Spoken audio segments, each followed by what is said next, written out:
So kind of recently, the 2021 NBA draft happened, and by far the biggest winners have to be the Detroit Pistons, who had the first overall pick for the first time in 3 decades. They didn't get the first overall pick in a weak draft class. They got in one of the better and more stacked draft classes over the past few years. And the guy who they selected with the number 1 pick is honestly a guy who I think can be a superstar in Cade Cunningham. And honestly, even before the Pistons got the number 1 pick, they were underratedly as a franchise going in the right direction. Their picks in the past and things like that were very underratedly and really smart. That has led me to make this video where I'll be discussing the Detroit Pistons future, along with the possibility that the Pistons can make the playoffs. Before we get into the video, I ask you to drop a like on this video because it really helps my channel grow. Subscribe to my channel if you want more NBA content like this, because I post every single day. Also, if you want to help me reach my goal of 1,500 subscribers, also drop a comment on this video as I do respond to all of my comments, and play that intro.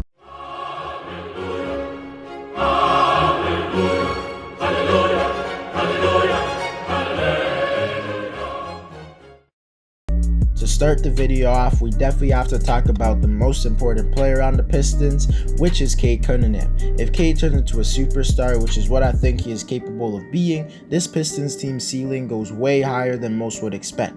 To give a quick analysis of Cade's game, he's a legit 6'8" point guard, meaning he'll be an absolute nightmare for smaller guards in the NBA, and he's actually shown the ability to be able to use his height against smaller defenders. He's also an unselfish player who can pass the ball, play the point guard position, and he can always find his open teammates for cuts and open 3-pointers. He's also a really good rebounder due to his height, and he clashes the glass really well. He excels in the pick and roll as a ball handler, and he's really good in transition. Cade is also a good finisher as he has a bunch of floaters that he can go to, and he's pretty good at finishing at the rim even over bigger defenders. He can often beat bigger defenders off the dribble, and he's a pretty good shooter because he shot 40% from 3 in college. He also doesn't only shoot catch and shoot threes, he can hit step back threes off the dribble ones. His only weakness is that he's not crazy athletic, and he's not really fast and can't jump that high compared to NBA level comparison.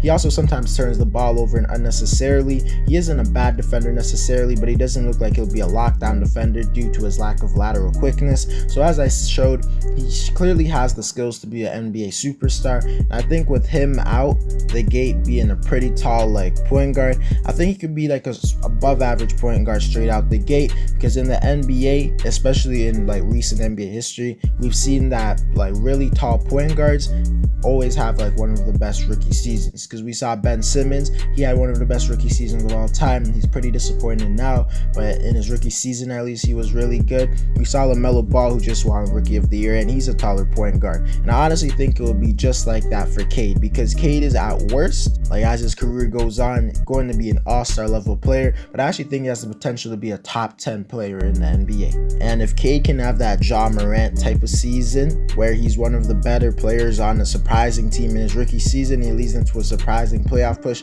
or maybe even the playoffs, I definitely think this pick will definitely be warranted. Not saying he has to do that, he just has to play well in general, but I could see a world where that happened. But nonetheless, Cade is really good, and he's definitely the biggest bright spot on this team. The second most important player on this team, in my opinion, is Killian Hayes. He had an absolutely atrocious start to his career, as he was playing absolutely horrible, probably one of the worst players in the NBA before he got his injury. But then he got an injury that kept him out for over half the season. But even to start his career, in his first 7 games, he was absolutely horrible, as he was shooting below 35% from the field and below 21% from 3. Then after he turned from his injury, he didn't set the world on fire or anything like that, but he definitely had looked more improved and adjusted to the NBA landscape. He was pretty inefficient in the last 19 games of the season, but he did shoot 37% from 3, which is definitely a good sign, because that means he when he started his career, he was one of the worst shooters in the whole NBA, and now he turned into an average or possibly even a good shooter in the NBA. But what sticks out about Killian is his playmaking. He's actually a very good playmaker, even though he struggles to score the ball, because in his first 7 games, he still averaged 6 assists straight out the gate as a rookie, and overall in his rookie season he averaged 5 assists, and that just shows me that he could be a really good point guard who creates plays for others and can create plays and make easier shots for Cade Cunningham and things like that. I'm definitely not ready to give up on Killian Hayes, because nearly every rookie point guard struggles and then breaks out in 2 to 3 years. You definitely have to give him time to develop, but you can't act like his rookie season was just filled with trash, because he definitely showed signs as a shooter, ball handler, and definitely signs as a playmaker. I don't necessarily know if he's going to be an all-star player or anything like that. When he came into the league, I didn't even think that, but I do think he can be an above average point guard in today's NBA, and with Cade being such a big guard, I think they would be able to play alongside each other, since Killian has also shown potential to be a good defender since he's taller than the average point guard. Killian definitely has some promise.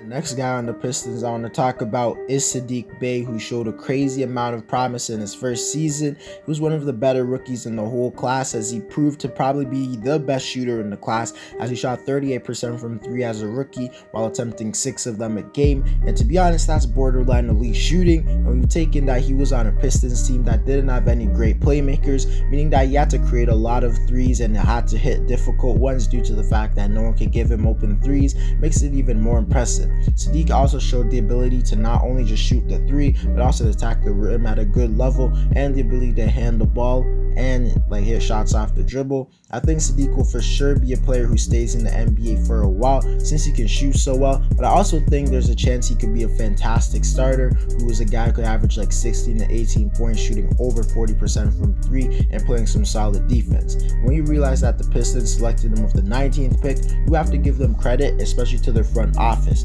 I don't know if Sadiq will be a star player, to be honest. I doubt it, but I don't want to put a cap on any player. I see him as a really good role player that can start and stuff like that. I don't think it's impossible for him to be a star, but we'll see. But at worst, Sadiq will be a sharpshooter who can hit difficult threes, and that's very useful.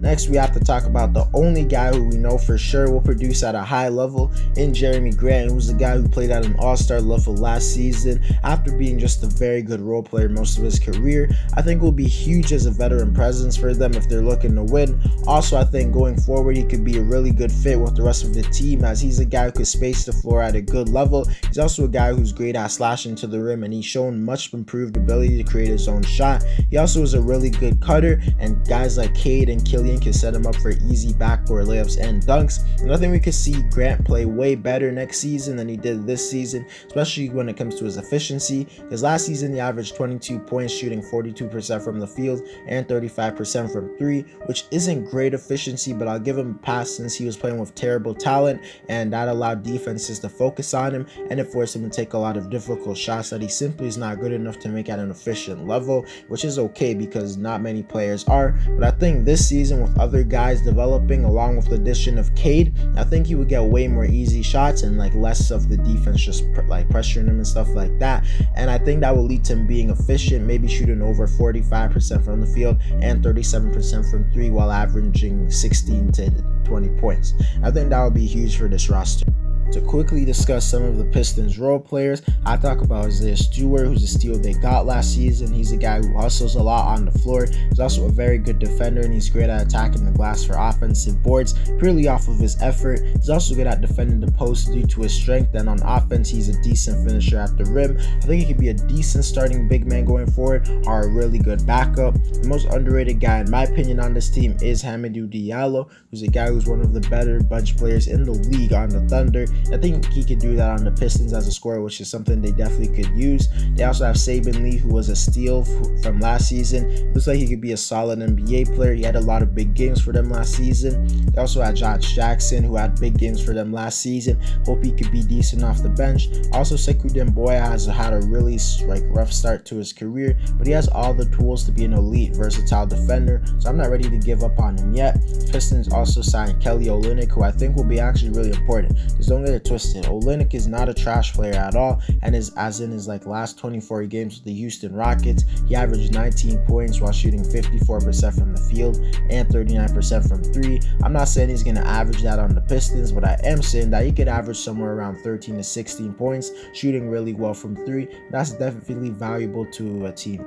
Now, to answer the question of whether or not the Pistons can actually make the playoffs, at this current moment, I would probably say no, because there's teams like the Nets, 76ers, Bucks, Knicks, Hawks, Bulls, Heat that I think are all like for sure going to be better than the Pistons in my opinion, and those teams will for sure undoubtedly be better than Detroit. Then when you get to talk about the teams will be like competing for like somewhere around the 7th, 6th, maybe the 8th seed, you have to talk about teams like the Pacers, Celtics, Hornets, or the Raptors. And in my opinion, barring any injuries, those teams are all better than the Pistons, especially the Raptors are the Celtics. But I do think the Pistons will go up in wins this season and not be the worst team in the league and like the laughing stock they were last season. I think they'll be a team that plays very hard and has some like games where they give the best teams in the league some trouble. But I think if everything goes right for them, maybe they can make the play-in tournament and be one of the surprising stories of the NBA. Who knows? But to conclude the video, the Pistons have one of the more underrated futures in the NBA. They're not a future dynasty or anything like that, but they have the foundation to be a playoff team in the future, unlike a lot of the other rebuilding teams. I'm just happy to see that they're finally going in the right direction, because before they were just staying in the middle of the pack. Anyways guys, that's it for the video. Let me know whether or not you think the Pistons can make the playoffs. Drop a like on this video to help my channel grow. Subscribe to my channel if you want more NBA content like this, and if you want to help me to go over 1,500 subscribers, drop a comment on this video because I actually do respond to all of my comments, and I'm out.